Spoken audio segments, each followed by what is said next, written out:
We are honored today to be with the one and only Miss Bella the rapper. Where the hell have you been? For the past year, yo. What has your life been up to? I've been working on my track, other than that, like my EP. Mm-hmm. It's called a maxi single, which means there's only 4 songs included in it.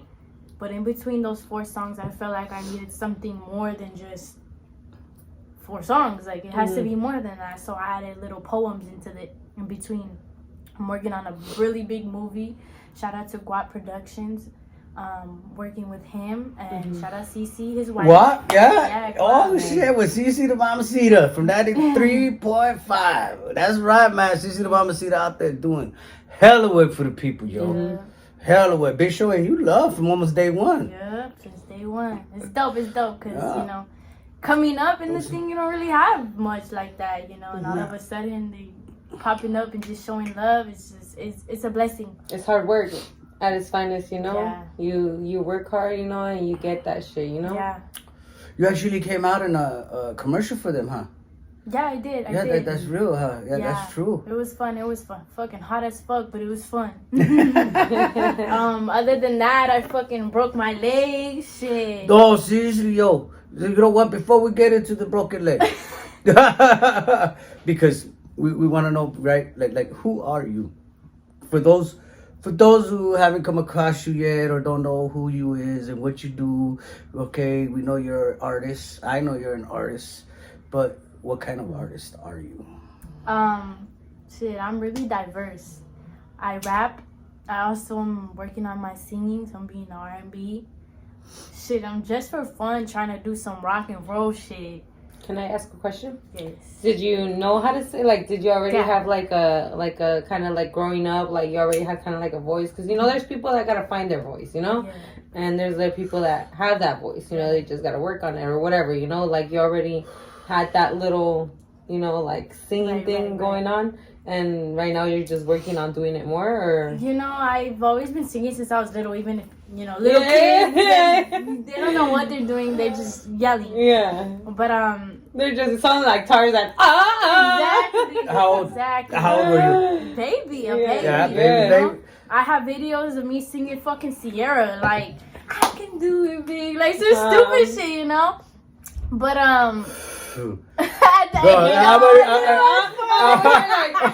It is automatic. I went because today, no bullshit. My daughter's 4 years old. I'm 4.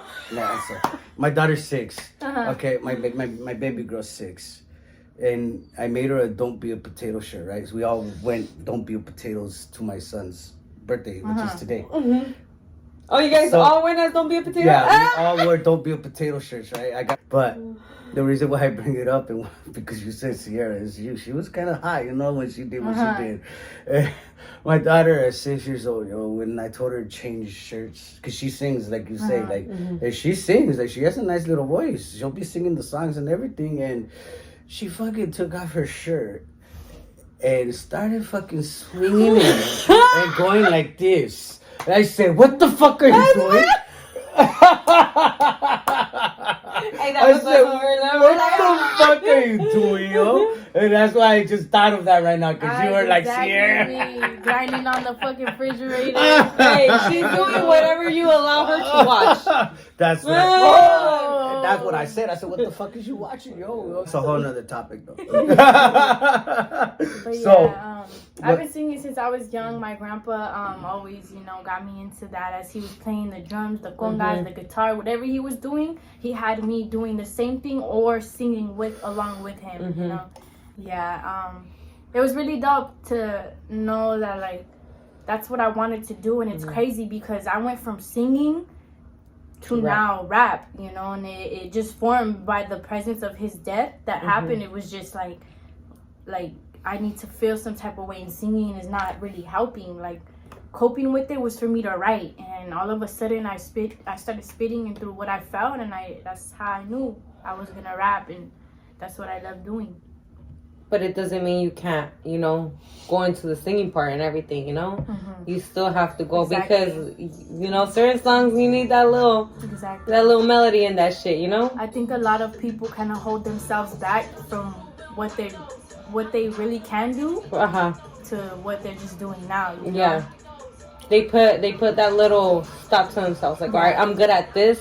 That's it. I'm good at this. Like, no. You got to keep going. You know, as an artist, you got to explore everything, you know, whether it's like in a form of art or it doesn't. Yeah, and even if it's like a form of art as like singing, rapping, or drawing or anything, you know. So, you're 18. 19. You're 19. Yeah. Oh, the birthday just passed? Get it right. When the birthday passed? April what? 18th. What's that April sign? 18th. What is your sign? That's my fucking daughter's birthday. Aries. The daughter I just told you that was birthday. That's her birthday.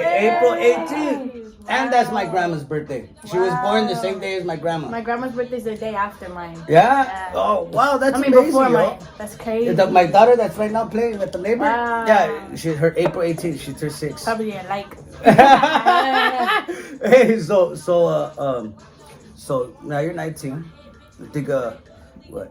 You know, I could with you since you were about 16, I think. I think you were about 16, right? 17, yeah. Well, because I met you right after I met you in person right after you turned 17. Okay. When you went out to the march. Yeah. Out there in, I think it was in Compton. Yeah, damn. Right, you had just turned 17. So you just started dropping your first tracks around 16, if I remember correctly. Crazy. And like these ones. yeah, and I started, you know, that's why I put it.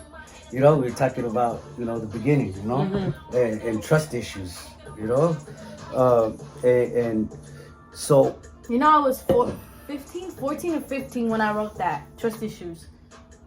Yeah? Yeah, and eventually I was like, fuck it, I'm just gonna record it. When I started getting in the studio and I recorded it and people loved it, and I saw that I made a music video for it. I actually was gonna, like, fun fact, I was gonna recreate that song. I was gonna rewrite it and re-record it and everything. And, you know, my manager kind of was like, man, like, it's a really good song. My mom got into my head and so did I. And I was like, fuck it. Let's just give it to them how they like it, and I'm just gonna move on. I'm gonna do bigger things from that, you know. And good thing I did. People love that song to this day, and it's crazy seeing that that's me in the past, but they love it. They love what it is. No, yeah. That's and then that was true. the original one that you did. You didn't re-record it. You didn't. Okay.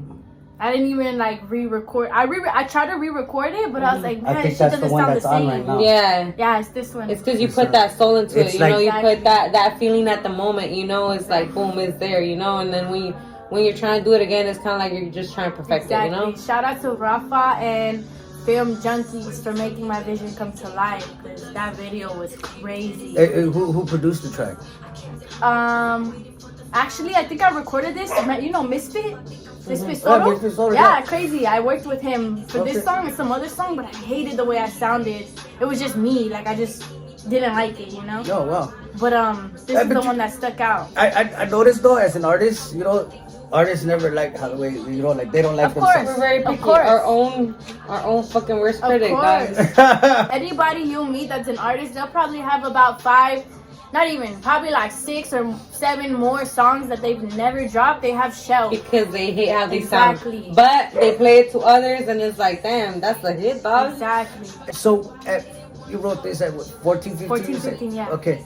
Hey, man, so you were going through some shit, right? Because, I mean, if you listen to the track, you don't trust a motherfucker. what happened, yo? I think it was around the time where I started losing people around me. Like, I went through a hard time already losing my grandpa. And at that time, I just, like, you know, losing somebody close to you, that he grew me up, you know, other than my stepdad. My dad left me when I was 5, so other than my stepdad raising me, he raised me like financially, and my mom. And of course, you know, he loved me as his own kid, and I love him to death. But he never kind of physically was there for me that I needed as a father, you know, like a father-daughter connection. Yeah. But my grandpa was. My grandpa gave that feeling to me that, like, he taught me how to sing, how to play the congas, do anything that I fucking put my mind to. Definitely a big influence to me, you know? Was your dad a musician also? My dad? Yeah. My grandpa or my dad? Your dad. Was he a musician? Mm-mm. Oh, so your grandpa your grandpa, Yeah. your dad's. He was in your a dad's band dad? with his brother. My mom's dad. Your mom's dad. Yeah, he So was the in a music came band with from his there. brothers, and it came from there. He used to play the congas. His brother played the drums. His brother played the guitar. His brother would sing. He had so many brothers that they would just all come together, you know. But ever since that, I kind of lost my mind and, you know, was going through a hard time. I started fucking doing pills. I started smoking, whatever eased your mind. Exactly. And then since then, you know, mean to bring it up and everything, I never really did. But I ended up getting sexually abused by 2 guys, and, you know, a lot of stuff happened after that. I lost friends, I lost people, and I felt like, you know, fuck these people. Like, nobody's ever gonna be here for you when you need them. Nobody's gonna believe you. It was just so much shit going through my mind. I just forgot about all of them, and I noticed that myself is only what matters, because only I'm gonna make my future happen. Nobody's gonna fucking financially support you. Nobody's gonna fucking wipe her ass when you need that shit. Like, nobody's gonna pick you up when you need it. You know, I would always have friends and bitches at my fucking house. You don't have friends though. Do you really have friends? Not no more. Yeah, Back then, I had friends. I had them at my house. Fucking sleeping at my house. But those aren't friends though. It's convenience. Nights when I wasn't home, nights when I wasn't there, and they would just be there. But they were just convenience. They were using I feel like it just comes down to, you know, you got what they need, you know, and you know, like, you feel good at the moment because you're a giver or something, you know, you like to make people feel good, you know, but who's making you feel that way too? Who's making you feel that way? And that's why I say, you know, you reach that point where you start pinpointing the people that actually really are there for you and really want your better, whether it's convenient to them or not, you know, like. So you were a homebody, right? Everybody, meaning that you were the spot. Yeah. Right? So there was times I was out though. No, but you know what I'm saying. Like, you were the spot, but you know, you were the homebody, the homie, right? That everybody chilled with and talked, you know. So where did you find the time to actually be like, yo, I rap, yo, I sing, like, you know, like how'd you find that? You know, during the pills and the stress of the mental health. I actually stopped doing them for a while. You know, like a bad, I don't want to say who, but like a bad reaction with my homegirl happened, and I noticed like, damn, that's what I look like. So I stopped, and it was just like painful to me because I love my homegirl. Like, I only have 2 really homegirls in my life right now that I can trust, and one of them was her, and it just hurt me because I love her. So I stopped doing them, and days later, like, I realized, like, damn, this is something I really kind of want to do, but I still wasn't sure, because my mom's not gonna fucking like that. Oh, mom, I want to be a rapper for the rest of my life. Like, I can't just go out to her and tell her that's what I want to do with the rest of my life. Like, she wants me to graduate. How many music videos did you have before you graduated from high school? From the mud. Yeah? Yeah, I believe so. Damn. Yo quiero dinero, bitch, I really want it all. Coming from the mud, I'ma show you how to ball. I don't need no type of hoes, I don't wanna fall. Make my own cash, but I make them spend them all. Okay, so from then, from the mud, like probably 3-4 videos. I got in, still you got yours too. In the middle of the party, tryna roll a deuce. Do the real G's say they really fuck with you? To all the bum bitches who they think they cute. I roll down the window so I can feel the breeze. Bump my head to the bass and kick it with a G's, okay? I'm a witted ass bitch, don't need to keep a crew. Little shorty and you know I only trust the 2. I'm a witted ass bitch and we could roll a deuce. Put my dub in the air, what you wanna do? Damn, I'm really fucking with myself. Blues up in the bank, know it's good for my wealth. I don't chase nobody cause it's good for my health. Got a Glock on the side cause I kiss it on tail. They hated on my name for no reason. I woke these bitches up, they been asleep for half a season. 3 or 4 videos, right? Yeah. But she didn't really understand what was going on and the money I was making off it and all that stuff. Did she understand the views or no? No, because, you know, like, you know. Us old motherfuckers don't know shit. Yeah, like, they want us to have a career. They don't care about none of that. They want us to be wealthy, especially my mom. She's so, like, I love my mom. She's so wealthy. She's so knowledgeable. And, like, wants me to be the same way, you know? Yeah, so it took a while to get her to feel like that, but and understand. But what really helped me the most with